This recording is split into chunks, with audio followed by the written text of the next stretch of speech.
讲到欠水，那咧伫科学园区内面污水井，敢有可能？目前苗栗县永和山水库、明德水库、李潭水库，伊目前的水量、水率呢，拢较无两成，这欠水量较无两成，有够严重。行政院苏贞昌甲经济部长王美花就到苗栗基顺市德南头份的水资源回收中心，针对这个王美花进前讲会使考虑伫科学园区内面污水井这个讲法，德科管理局局长表示讲，环保的评估是无稳准。因过王美花解说讲，依照灾害防救法，污水井确实一个临时的应变方案。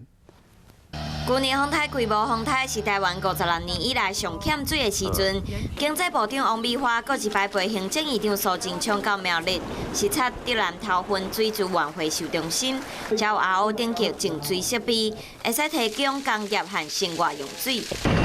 隔壁的科技产业重镇新德，最近科学园区要派水车来对抗56年以来上严重的水情，让大量需要冷却的基台保持正常的运作。面对欠水，目前经济部长王美花安尼讲：科学园区或工业区里面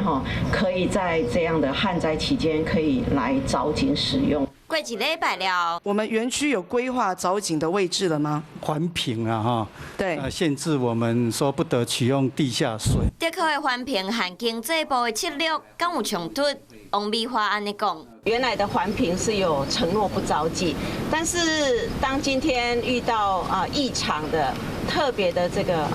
情况之下，那按照灾防法